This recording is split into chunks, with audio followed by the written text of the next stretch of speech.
ನಮಸ್ಕಾರ ಎಲ್ಲರಿಗೂ, welcome to my YouTube channel cooking with Ashwini. So ಇವತ್ತಿನ ರೆಸಿಪಿ ಏನಪ್ಪ ಅಂದರೆ ಕಡಲೆಕಾಳು ಮೊಳಕೆ ಕಟ್ ಸಾರು ಹೇಗೆ ಮಾಡೋದು ಅಂತ ತಿಳಿಸ್ತೀನಿ, ನೋಡ್ಕೊಳ್ಳಿ. ನಾನಿಲ್ಲಿ 3 ಟೊಮೆಟೊ, 2 ಈರುಳ್ಳಿ, 1 ಫುಲ್ ಬೆಳ್ಳುಳ್ಳಿ ಹಾಗೂ ಅರ್ಧ ಆಗೋಷ್ಟು ಕಾಯಿ ಕೊಬ್ಬರಿ, ಹುಣಸೆಹಣ್ಣು ಹಾಗೂ 1 ಹಿಡಿ ಕೊತ್ತಂಬರಿ ಸೊಪ್ಪು ಇದನ್ನೆಲ್ಲ ಎತ್ಕೊಂಡು ಒಂದು ಫೈನ್ ಪೇಸ್ಟ್ ಆಗಿ ರೆಡಿ ಮಾಡ್ಕೊಳ್ಳೋಣ. ಸೊ ನೆಕ್ಸ್ಟ್ ಒಂದು ಕುಕ್ಕರಲ್ಲಿ 2 ಟೇಬಲ್ ಸ್ಪೂನ್ ಆಯಿಲ್ ಹಾಕಿ, ಸಾಸಿವೆ ಹಾಕಿ, ಬೆಳ್ಳುಳ್ಳಿ ಈರುಳ್ಳಿ ಹಾಕಿ, ಆ ನಂತರ ನೀವು ಅದಕ್ಕೆ ಸ್ವಲ್ಪ ಇಲ್ಲ ನಿಮ್ಮ ಕೈ ಹಿಡಿ ಆಗೋಷ್ಟು ಕರಿಬೇವಿನ ಸೊಪ್ಪು ಹಾಕಿ ಆ್ಯಂಡ್ 2 ಗುಂಟೂರು ಮೆಣಸಿನ್ಕಾಯಿ ಹಾಕಿ ಚೆನ್ನಾಗಿ ಫ್ರೈ ಮಾಡ್ಕೊಳ್ಳಿ.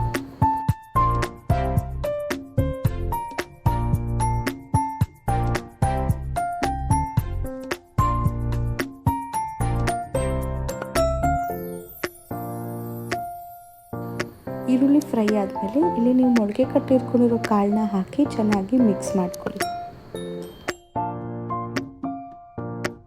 ಲೈಟ್ ಮಿಕ್ಸ್ ಆದಮೇಲೆ 1 ಟೇಬಲ್ ಸ್ಪೂನಷ್ಟು ಉಪ್ಪು ಹಾಕಿ ಮಿಕ್ಸ್ ಮಾಡ್ಕೊಳ್ಳಿ. ನಾನು ಯಾವತ್ತೇ ಆಗಲಿ ಉಪ್ಪು ಒಂದೇ ಸತಿ ಹಾಕ್ತೀನಿ, ಮತ್ತೆ ಹಾಕಲ್ಲ. ಆ್ಯಂಡ್ ಇಲ್ಲಿ ಚಿಟಿಕೆಯಷ್ಟು ಅರಿಶಿನ ಪುಡಿ ಹಾಕಿ ಮಿಕ್ಸ್ ಮಾಡ್ಕೊಳ್ಳಿ.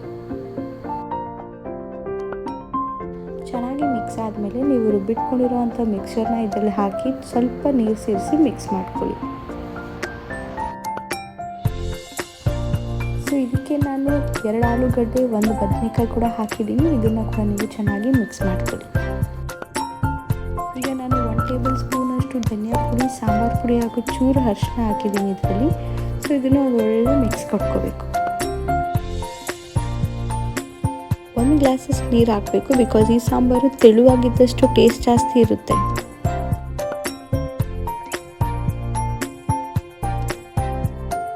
ಒಂದೊಳ್ಳೆ ಮಿಕ್ಸ್ ಕೊಟ್ಟು ಇದನ್ನು 2 ವಿಷಲ್ ಬಿಡಬೇಕು. ನೆಕ್ಸ್ಟ್ ಒಂದು ಬೌಲಲ್ಲಿ ಆ ಕಡೆ ಬೇಸಿಕ್ಕಿರೋ ಕಾಳು ಮತ್ತು ಮಸಾಲಾನ ಬೌಲ್ಗೆ ಹಾಕಿ ಚೆನ್ನಾಗಿ ಅದನ್ನು ಕುದಿಸ್ಬೇಕು.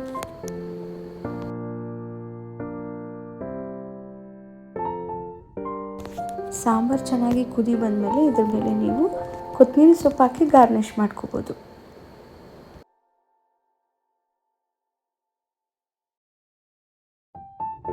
ಹಾಗೆ ಇದನ್ನು ಸೌಟಲ್ಲಿ ಚೆನ್ನಾಗಿ ಮಿಕ್ಸ್ ಮಾಡಿ ಸಾಂಬಾರನ್ನ ಇನ್ನೂ ಸ್ವಲ್ಪ ಹೊತ್ತು ಕುದಿಯಕ್ಕೆ ಬಿಡಬೇಕು.